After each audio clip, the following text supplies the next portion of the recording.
喂，喂，你好，哎，你好，你是医生吗？这个移植手术啊，可以做的。那要等多久啊？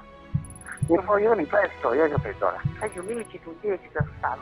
这种提供的就说是很好。这个我们都是这种。On today's Edge of Wonder, we'll peer into the darkness that is China's organ harvesting trade. How does our current relationship with China affect this evil industry? What about ties between the CCP and the Clinton Foundation? And you know we'll talk about China and the deep state. Ever heard of the false fire incident back in 2001? What about the harvesting of organs from living donors? And we'll follow the money into the legal areas of China's organ transplant industry. Here we go. Part 2.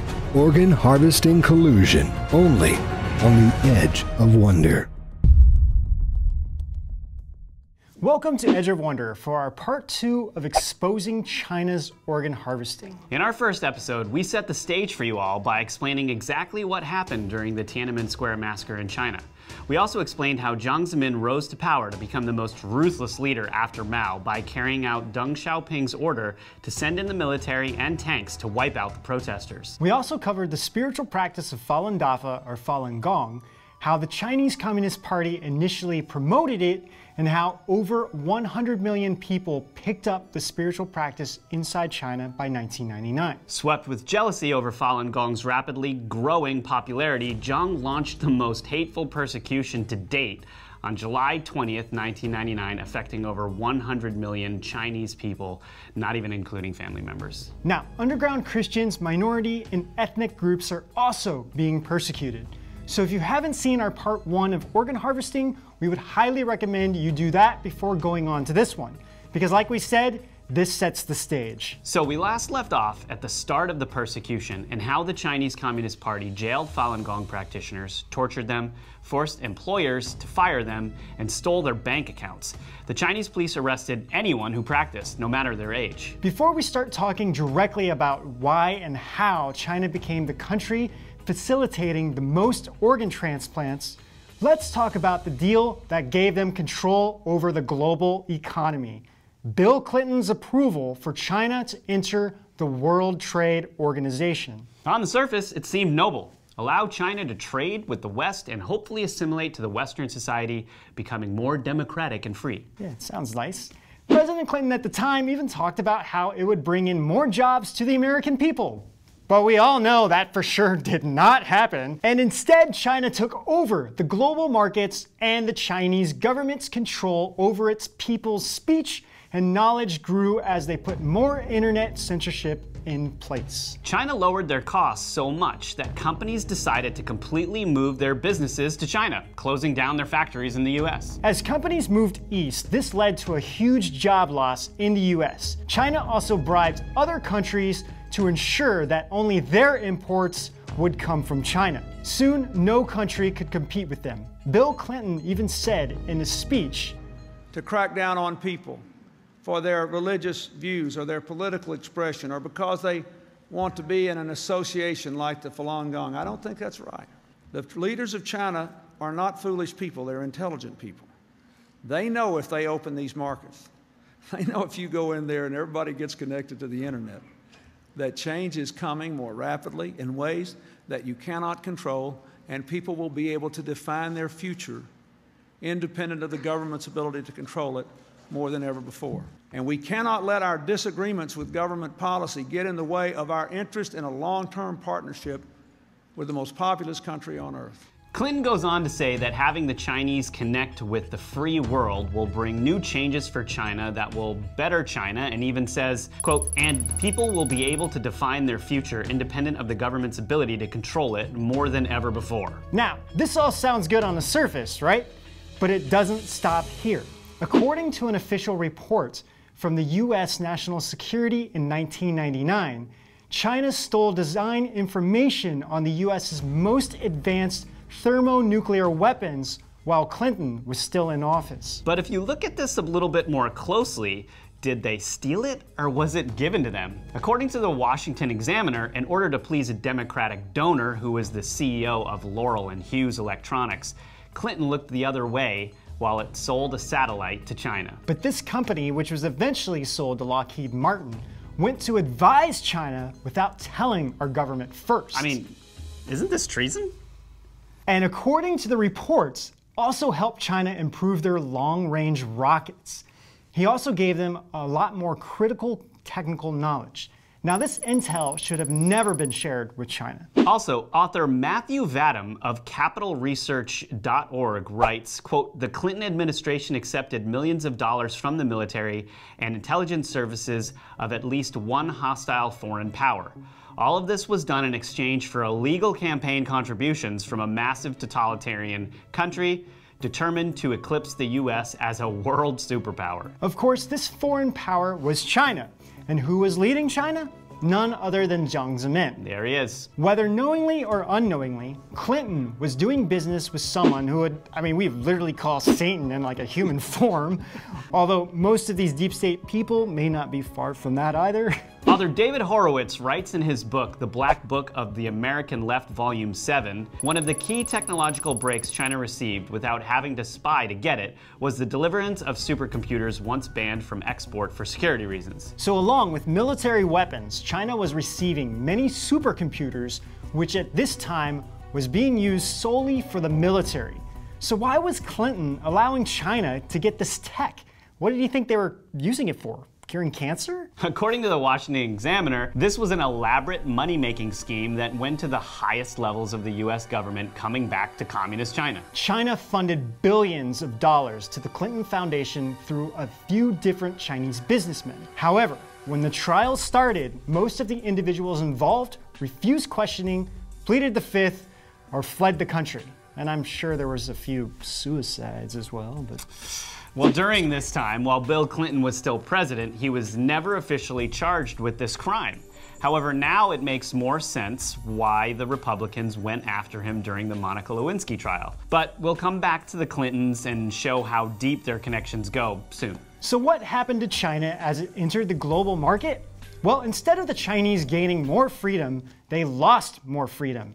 Companies like Cisco, Yahoo, Microsoft, and Google cooperated with China to build Golden Shield, which everyone else in the world calls the Great Firewall. The Great Firewall is an elaborate censorship system that blocks anyone from getting outside information within China. Wired covered a leaked internal Cisco document which states that one of the Golden Shield's goals was to, quote, combat Falun Gong, evil religion, and other hostiles. A statement that was attributed to Runsin Lee, the Chinese government information technology chief in charge of developing the project. What?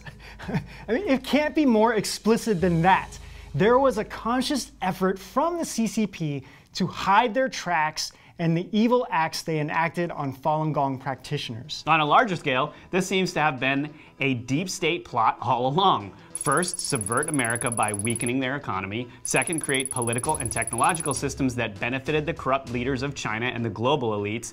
Third, use that advanced censorship technology to control the narrative, spreading false propaganda and hiding the truth from the general populace. And it did destroy our economy in the US. The US lost so many jobs. Products became cheaply made. China had so much money coming in that they then started to buy out all the American companies, including AMC theaters. In fact, China started to invest heavily in colleges, foundations, government organizations, and especially Hollywood. This was all for propaganda and control.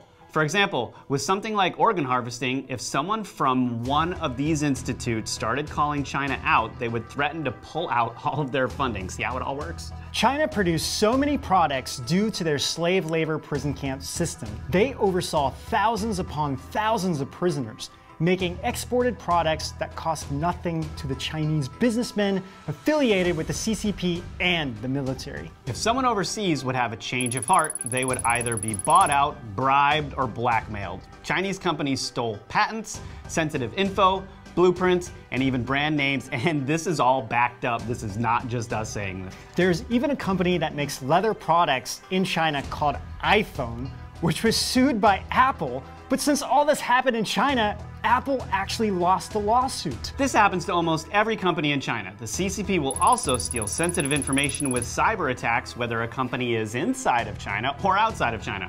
Hardly anyone says anything out of fear of facing criticism or scared for retribution from the rest of the world. To combat all of this censorship, the Chinese people outside of China created a software called FreeGate. This way, people inside China can download and use it to circumvent the firewall and censored content such as the Tiananmen Square massacre in Falun Gong. So instead of Bill Clinton's future of China, where the Chinese become more free, where jobs increase in the US, and China becomes great pals with the US, the exact opposite happened. This actually gave Jiang more freedom to carry out his persecutions, since the US was giving in to China's demands and was basically bowing to China at every turn.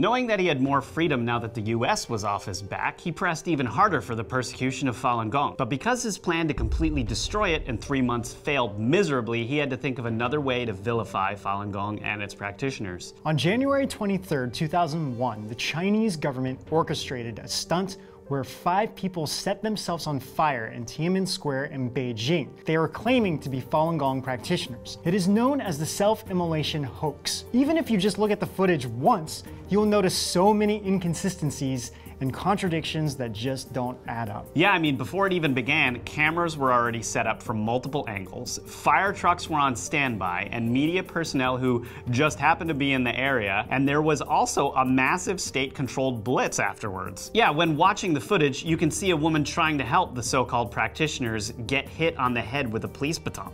The people who did set themselves on fire seemed to be wearing protective gear, didn't know the proper movements to the Falun Gong practice, and a slew of other things. Also, many Western media, such as the Washington Post, analyzed the video and agreed it was staged.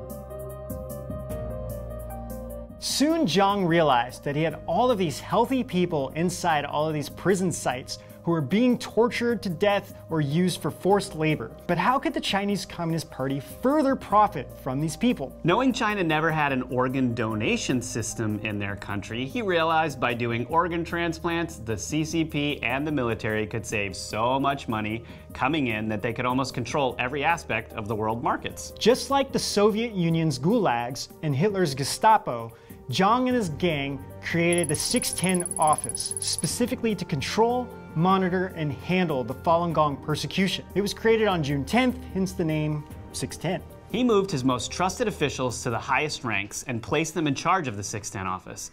With over 1 billion people in China alone, Jiang knew that organ transplantation is a huge money-making opportunity. But organs can't be held in storage and used when needed. They have to be fresh.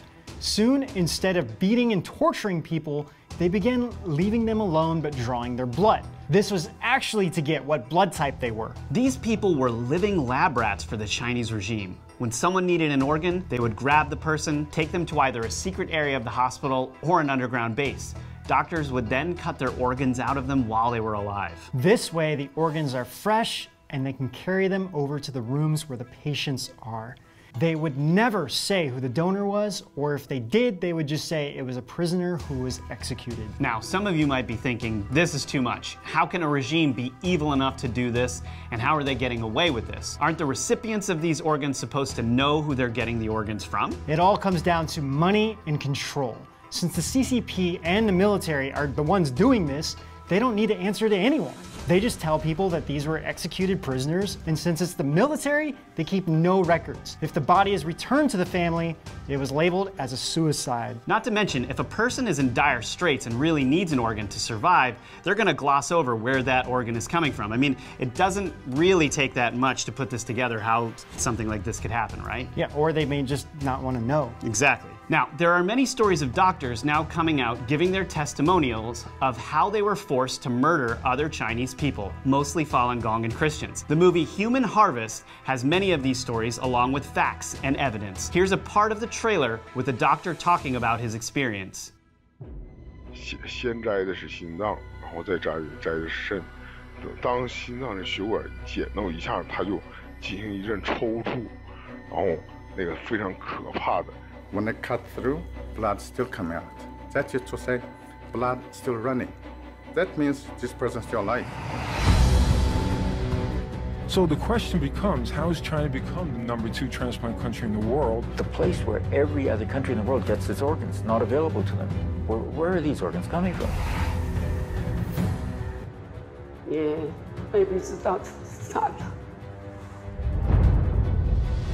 It's a new form of evil, it's a new form of abuse, it's something that nobody's ever done before. This is a crime against humanity. 我想，如果我要找一些劝说我的家人，找一些让他们站出来，也许会很多人存活在这个世界上。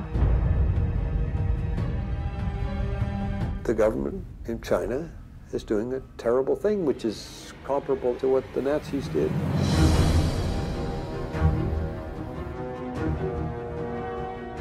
I actually got a death threat at one event. You're putting your own life at risk. Are you not afraid?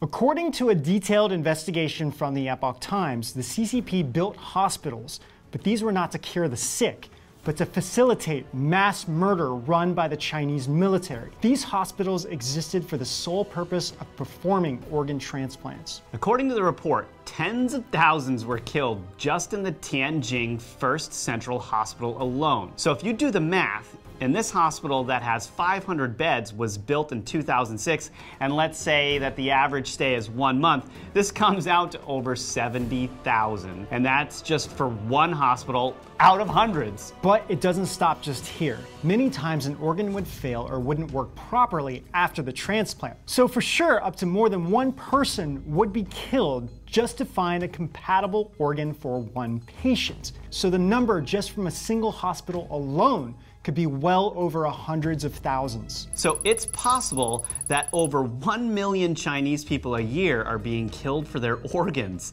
Now granted, some are actual donors from family members, but please, I mean, this would be an extremely low number since China doesn't have an organ donation system. I mean, we have to understand that. Right, and the total number of transplants in the entire US for 2015 was about 23,000. With a waiting list that could be for years. So how long does one need to wait for a heart in China? 2 weeks. Yep, just 2 weeks. So how do we know it was 2 weeks? Because of investigations being performed by many researchers. A Daily Mail article also listed the amount of profit to the CCP for the total of transplants at a whopping $1 billion a year industry for China. I mean, these are people's organs, people. Here's a clip from the documentary Harvested Alive, 10 years investigation of forced organ harvesting, showing a woman calling a hospital in China asking about transplants.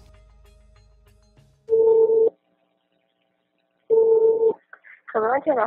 喂，你好，你是中山医院对，是的，好，肝脏移植中心吗？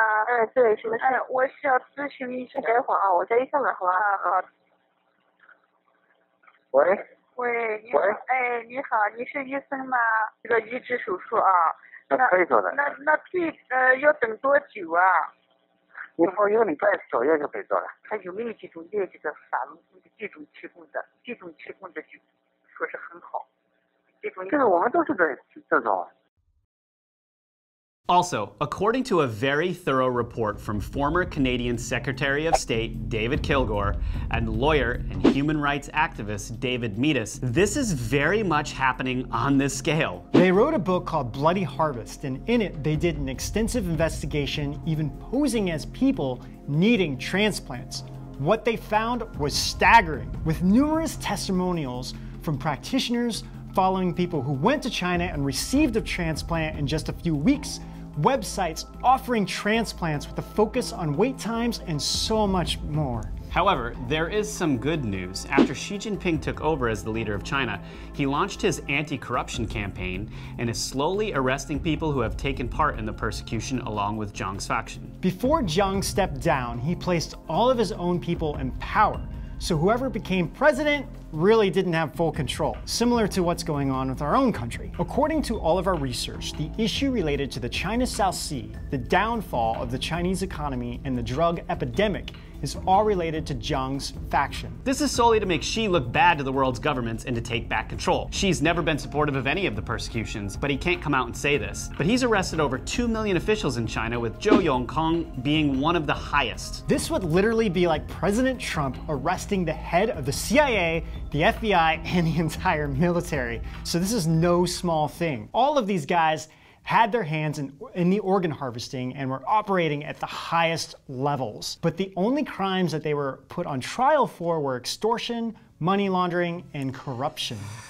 For some reason, I'm thinking some of the 82,000 sealed indictments are kind of like this. But Xi Jinping's goal is to save the Communist Party, which is why he never mentioned organ harvesting. But honestly, he would have better luck trying to jump in water without getting wet than trying to save the party. I mean, really. Yeah, the deeper he gets in the anti-corruption campaign, the more he is realizing how corrupt it actually is. There is no saving the regime.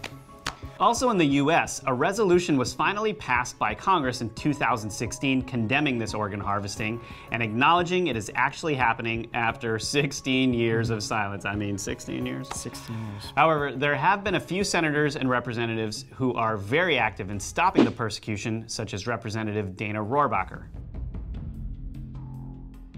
Now you guys might be thinking, Ben and Rob, you mentioned the Clintons at the beginning. Do they have anything to do with the current situation in China? No man, you guys, this is deep.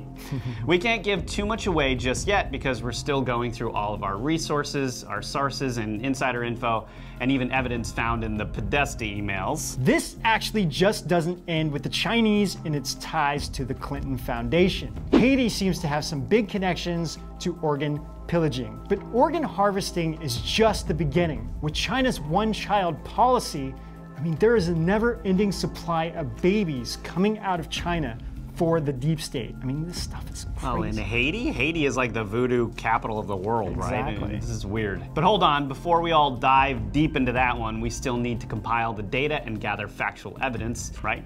We trust the information that was given to us, but for this, we need to present it with solid evidence and really go hard on it, so let's just leave it at that. Now, you guys might also be thinking, this is so heartbreaking, and I'm glad I know, but what can I do to help? You can start by sharing this with your friends and family, contact your local representatives, and push them harder to respond to this. Let's put some pressure on them. For sure. And you can also reach out to stoporganharvesting.org to find out a lot more information, including evidence, testimonials, news, and ways you can get involved to help spread the awareness of this atrocity. Yeah, we're not disgusting enough to make this up. This stuff is happening. But we'll for sure have a lot more on this in the future, so stay tuned. Also, don't forget to join our new platform at edgeofwonder.tv, where we'll be posting more of our sensitive topics there that we really can't host on YouTube. We also have some big plans for it and are still in the works, so we'll announce it once we have it all figured out for you guys. And until next time, we'll see you guys out on the edge of disclosure.